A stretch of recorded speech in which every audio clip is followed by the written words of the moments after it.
Hello, and welcome back to another episode of Loud Librarians, where we have talked about, pondered, and discussed in great detail all the library things, with this first season taking you inside the very spicy world of copyright.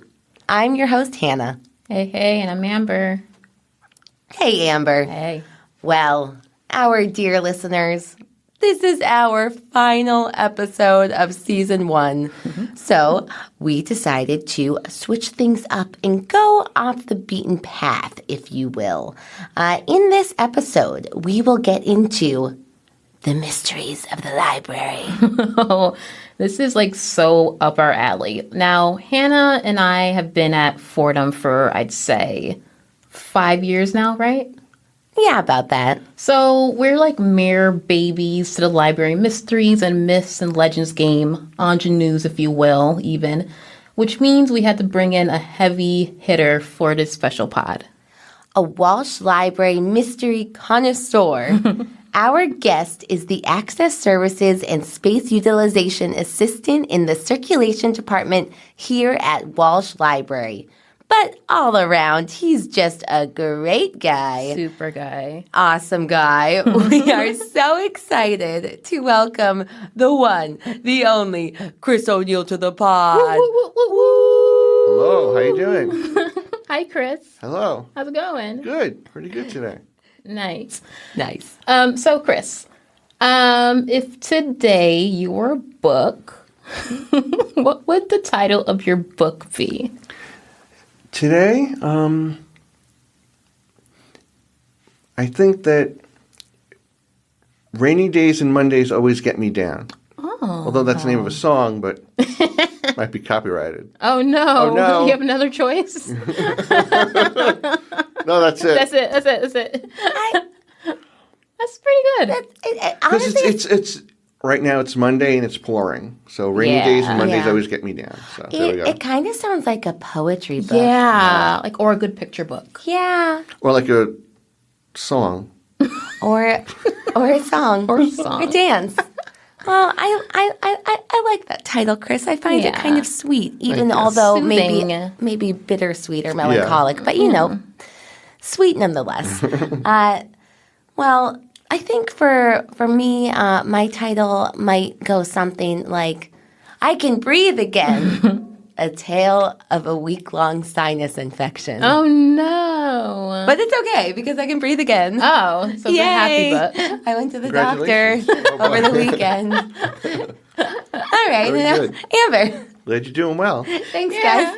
I'm glad to breathe too. It's a huge game changer in just day-to-day activity. Yeah, breathing is important. Oh, very. Oh, my Yeah, God. keep that up. Keep that up. Yeah, keep so up the much. breathing. I thank you. No problem. And Amber, what about you? What's your book? My book is titled, Oh No, Not This Again. An autobiography again. Another autobiography by Amber Beeson. Oh, no. Maybe it could be a supplement to Chris's or songs of bittersweet Of melancholy, material. morose material. Yeah. Yeah. And I'll be just a proponent of basic breathing. I think, altogether, I think that Pretty sounds good, like a pretty pretty good good. collection we got. So, Yeah. all right. Yeah, so... Good job, guys. So, okay. Now that we got our little library of book titles out of the way here, Chris, Yes. explain a little bit. Tell us a little bit about yourself here. Like, what is we just mentioned your title, but how did you come to be working at Fordham University Libraries? How long have you been here? Talk to us a little bit. Okay. I started here as an undergrad in 1999. I then became a student worker here at the library in, I think, 2001, 2002. And I never left. Here I am. I'm still here today. Not as a student worker, but in 2003 I graduated, and then I got a job right out of college, I guess, out of the university. Nice. Graduating here, and then I started as a part-time stacker in the shelver in the stacks. Stacker. Unfortunately, we don't have that title anymore, though. It's a really cool name, so I kind of wish we did. Like a pet name almost. Stacker. Cool. So, yeah, I'm here for, as of a month from tomorrow, I'll be here 20 years. Oh my Wow. So you're getting As an employee. Oh, yeah, you're getting your award this year? Yes, I already got it. I got the award. Yeah. At Fordham, we award, employees who've been here for 40 and 60 40 and years. 60 years. 40 Okay, and great. 60. Well, congratulations. Mazel tov. Congrats, Yeah. Chris. I will be here for the 60th. We hope so. Yes. I'm definitely be here for the 40th, but Yeah. I'm trying out for the 60th. You can do it. I'm going to keep on trucking. Yes. So since you've been here for a while now, you've definitely gathered a lot of stories and tall tales and folklore about the library over the years, right? Mm-hmm. So Yes. what are some stories, or what's one story that really sticks out of your mind? I think the one that really sticks out of my mind, that when I give people tours of the library and I speak about the library, I talk about the obsolete fifth floor. Now, I've heard The fifth floor? What's yes, the fifth floor. There's now everyone knows that there's the ground level, there's the atrium level, and 2, 3, and 4. Yeah, that's the library. That's the library. Talking about there's a fifth floor. Yeah, but there's a fifth floor that was constructed, but they never used it okay? because I was told, at least, that they had purchased several hydraulic elevators, and they only go to the fifth floor. They only go 5 flights. So if you count the basement or the ground floor, the atrium level, and then the second, third, and fourth floor, that's 5. Okay, I guess, yeah, that's technically Right, that's 5. Yeah. That's technically 5. So it would have been you would need a pulley elevator to go to a 6th floor, which would have been where What? the 5th floor is. Right? No, too many numbers. Too many Wait. numbers. Wait. We're better with words here.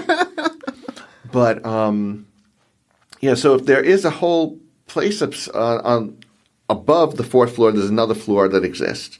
It is not furnished. It's basically used for storage now. But because the elevators couldn't reach up there, they would have to or purchase brand new elevators, and they already purchased the hydraulic ones, and they just could not reach that high up. So what they actually did was, because to make up the difference, because they were going to put all these books on the 5th floor, to trickle down all the other, to make up for that room that is now lost, they trickled down all the books to the 4th, 3rd, and 2nd floors. And what they did was, to accommodate those books that had to be trickled down, they put higher shelving in the stacks. And they included step ladders, which weren't originally in the plan to have around the library. But Which now, which you need, yes. So for the Vertically challenged vertically people. challenged, yes. Vertically challenged. And, Those under a certain height. And so there are those 8th shelves on top of the stacks, because the 8th shelf on top of the stacks, because we had to trickle down those library books from the 5th floor. They were planned for the 5th floor. And so this super secret 5th floor library. It's actually called the penthouse. The penthouse. Yes, it was dubbed the penthouse. Penthouse. Why don't we have parties there? Yeah. Well, it's just for unfurnished. storage? And we can't get up there because there's no library. There's no elevators. We have to use the Warehouse step. rave. Just kidding. There are stairwells up there, and outside the stairwell there is there's secret stairwells. You can't get to it. What? But So secret. there is a panel, and it says "to the penthouse," and it points up. Well, knowing that it seems like not what I picture a penthouse to be, that's Yeah. incredibly misleading. Yeah. Yeah. Or maybe that's what they want us to believe. Oh, yeah, like how the Vikings named Iceland, Iceland, and Greenland, Greenland. Oh, I see. So maybe so the penthouse is a trick because it's not an actually nice place. And then so if we ever see a sign in the library saying to the super dusty basement. Well, no, that's the really That's nice the real room, that's like the real the penthouse. Vikings. Yes. Yeah. I like Got that. it. I like that. I understand. You understand now.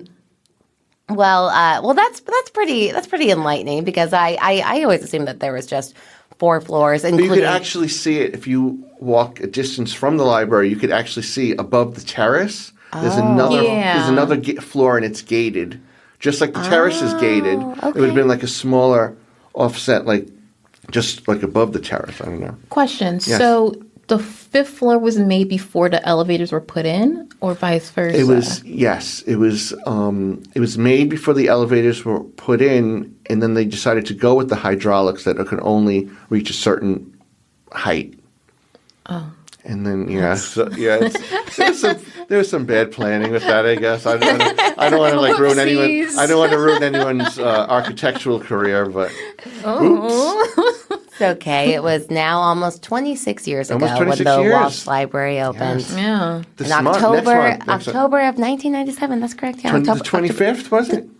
24th or 17th. Yeah, it's something close. like It's that. close there. Something like that. Something in like October, that. like Who knows? mid-October. October. Yeah. Well, I mean, that's very enlightening. And so apparently there are 5 floors here. What other mysteries have you come across or have you Well, the heard person- about in your time The at Walsh? person that constructed libraries is going to have a big problem with me because this was actually built on an incline. The entire library.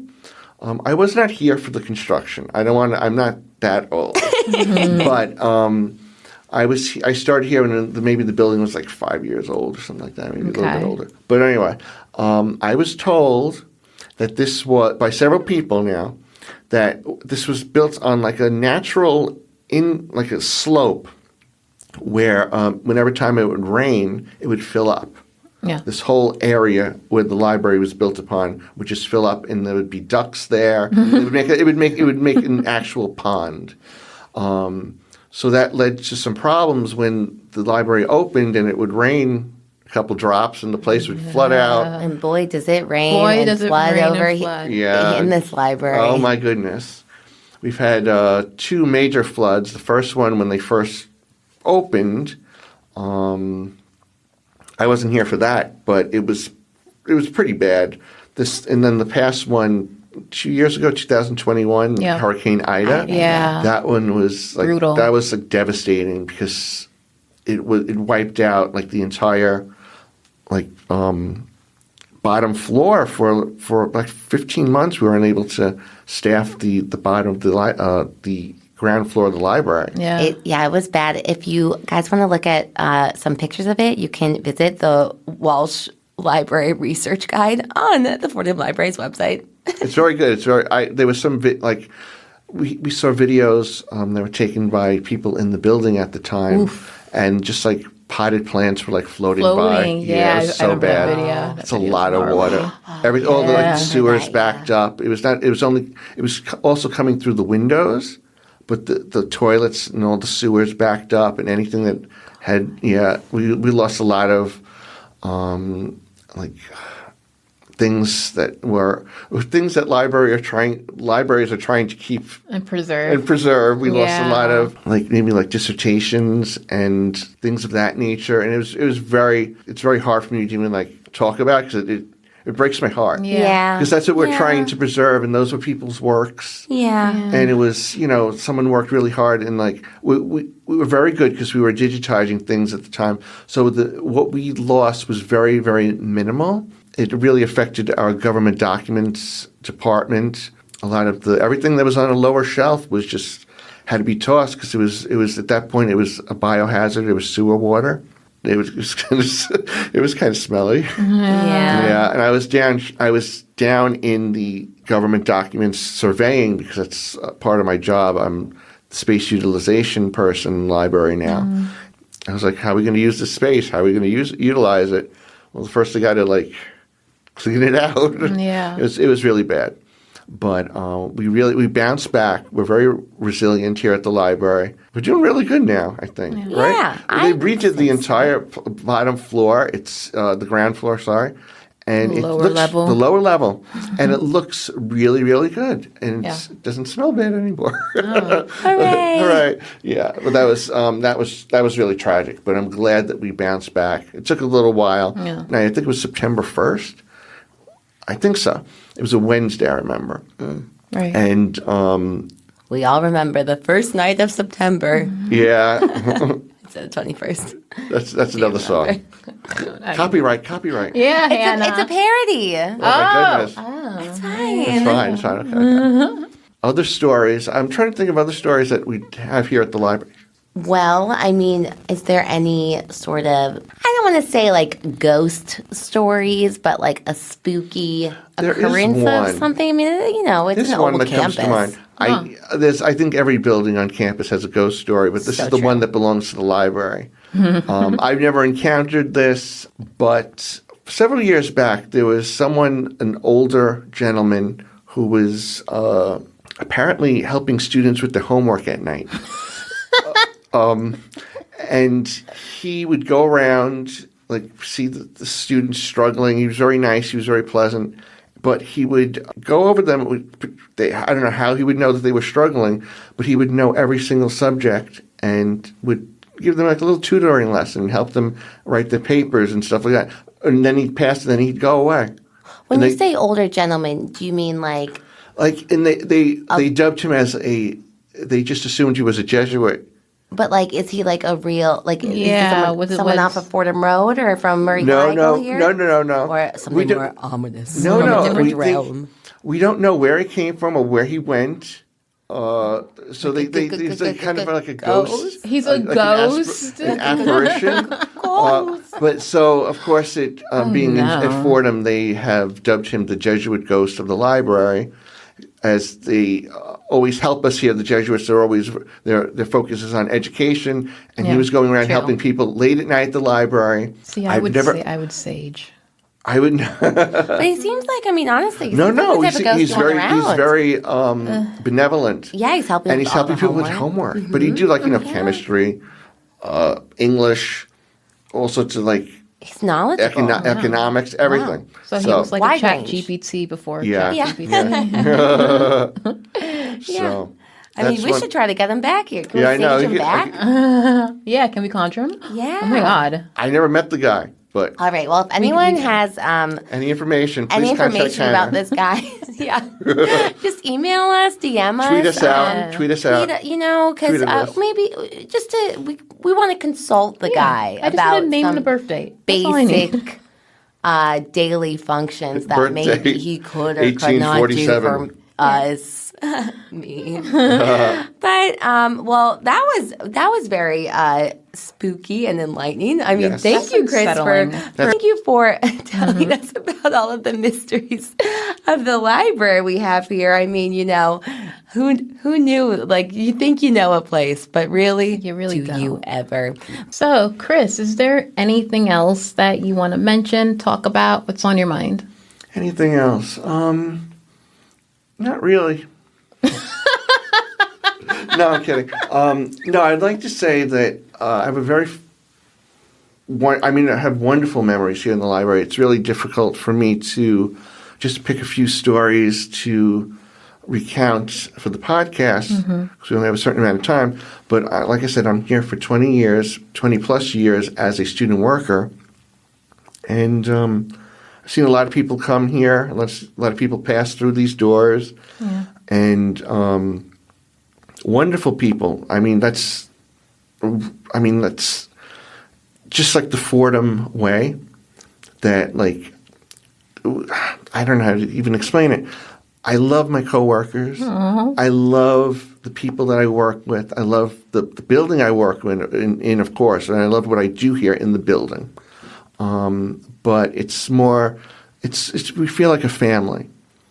And I feel like that's what what Fordham like wants for us, and they provide it very, very well, and they foster that family feeling. I mean, like I came here with I have dyslexia, I have ADHD, and I was hired here, and they really, really worked around and helped me out. and provided for me to a place where that like I feel like I'm wanted, and they not so much want, but you know what I mean, like just they made You're valuable. Yes, they made me feel special. They made me feel like I'm just like a regular, like I don't have these like maybe learning disabilities or social disabilities that they're called. They accommodate me, but they don't do it because they have to. They do it because they honestly really care. And that's what I really get from the library. That's why I've stuck around for so long. I'm so grateful that they even kept me around. But at the same time, I can't imagine myself being anywhere else at this point, or like I wouldn't know what to do. Yeah. This is my home away from home. Oh, You know, I think I spend more time here than I do at home. Yeah. But I think we all do. I think we all do. But this is it's my happy place. Oh, well, we are so happy that you have stuck around and that you are here and will continue to be here for another 20 years and 20 years after that. Yes, And, it's just the year I'm going for that one. yeah, and 20 years after that. Why not? Yeah, okay, Chris, thank you for stopping by today. We hear that you have brought in our public domain song of the week. What do we got here? Oh yes, my public domain song of the week is "The Best Things in Life Are Free," written by Buddy DeSilva, Lou Brown, and Ray Henderson. Great. Awesome. I mean, and now that this song is in the public domain, no longer protected by copyright, it must be true that the best things in life really are free. Yeah. Chris, thank you so much for joining us here on Loud Librarians. Check us out on the gram at Loud Librarians Pod, and see you guys for the next season 2, coming soon. Coming soon. Yeah. Woo! Bye. Bye, guys. Bye, guys.